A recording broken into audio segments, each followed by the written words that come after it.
Good morning, good morning. Do, do, do, do, do, do. Good morning to you. Well, I am having my yummy tea this morning. Sometimes coffee, sometimes tea, sometimes matcha, sometimes chai. I like variety. And I am still flying high from a really wonderful birthday a few days ago. And as I was laying in bed this morning thinking about the things I was grateful for, I thought about some of the whoopsie daisies from my birthday. And then I started thinking of some whoopsie daisies from birthdays past. And so I thought I would do a whoopsie daisy story for you guys for our micro-dosing tools to start our day. So let's see here. I'll start my little 5-minute timer. There we go. And go engage my prefrontal cortex and my giggle box and share with you, so connect. And so the first one, and also connect with the people in my story. So my mom came over for lunch with my dad, and they're very much in love after 50 plus years of marriage. And they were involved in a really excited conversation on the way over.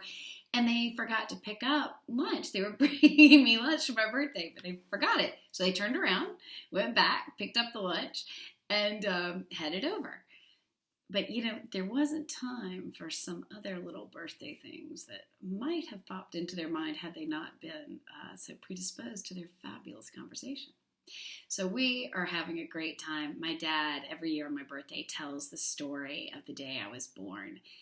And I never even have to ask for it. He just, he just talks about what a wonderful day it was and then riffs about the whole story. And I love it.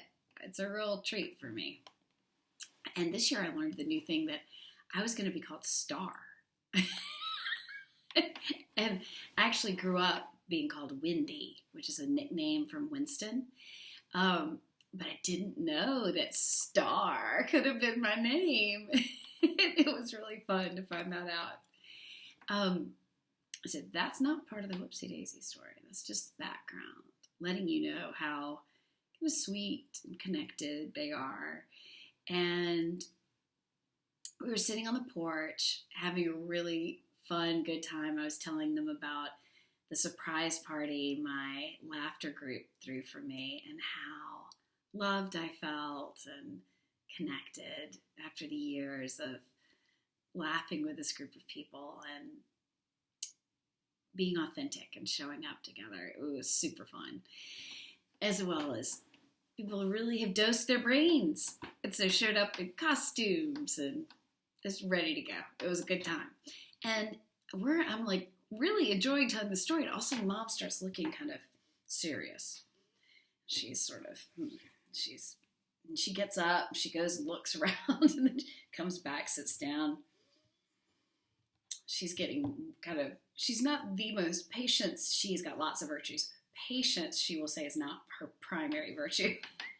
And so you start hearing her shuffling around, and then Dad starts telling a story, and now she's really kind of moving around. And then suddenly she puts her hands down on the table really firmly. It's a glass top porch table. We're social distancing. I have a critical issue to discuss with y'all. No. I have a serious concern. Yeah, that's what it was. I have a serious concern. And my dad, looks at her and braces like, how does your knight in shining armor rescue you? What's going on? She goes, where is the birthday cake?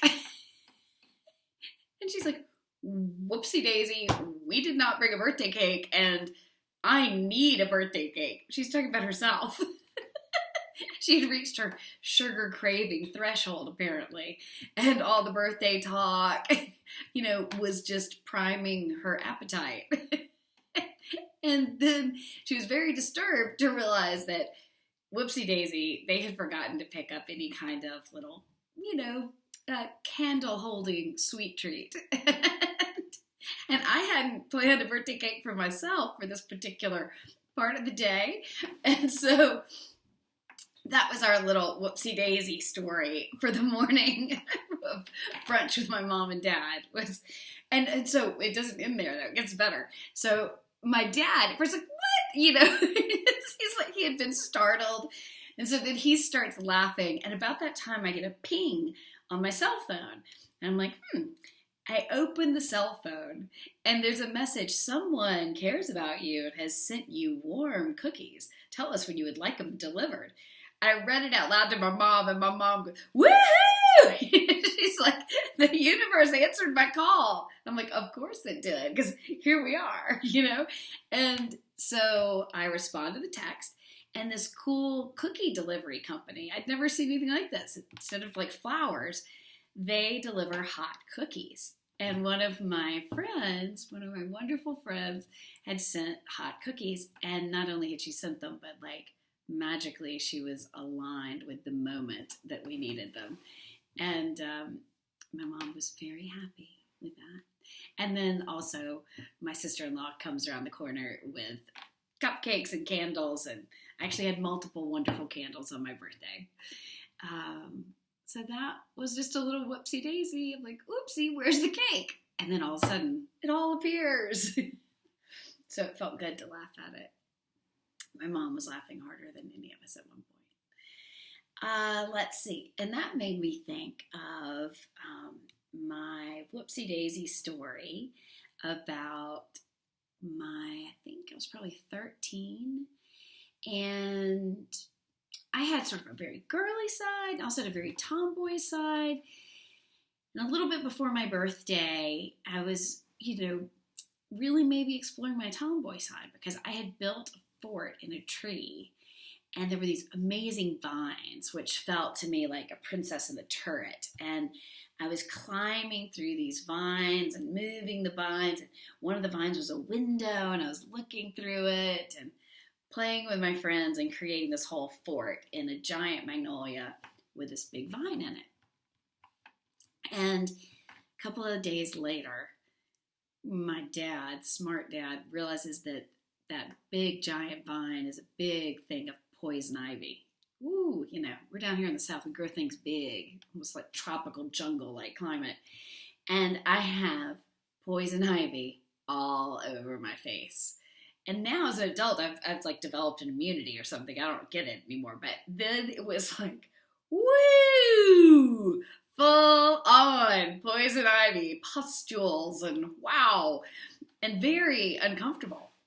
And it is my birthday. And for my birthday, we're going to Six Flags over Georgia. And we are going to ride the Screen Machine. I'm super excited. And Mom and Dad have invited like 5 of my friends. They're taking all of us to Six Flags. And I'm 13.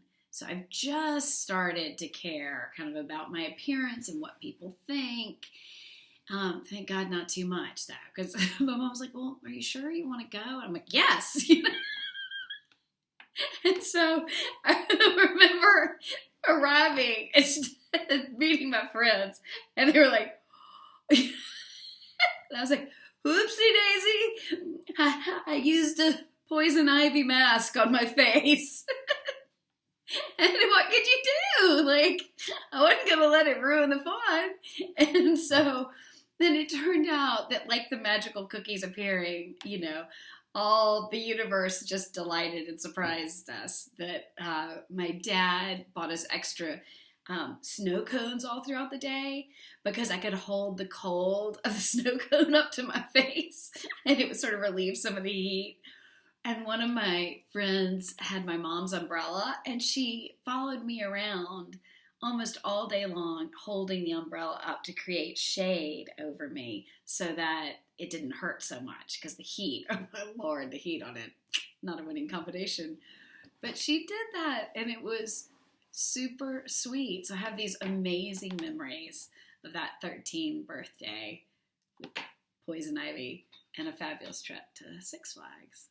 So it was a great whoopsie daisy of laughing at discomfort and laughing at inconvenience and choosing to focus on all the good and dosing up my brain. I just remember laughing and laughing and laughing like we'd see cute boys and I'd be like, woohoo.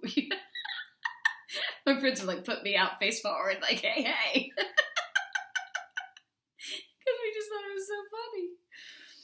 Anyway, I hope those encourage you to see some of the sillies from your day and keep dosing your brain and letting the little small potatoes roll away, letting those things roll off and finding a way to really laugh and enjoy life. Hope you have a great day and see you tomorrow.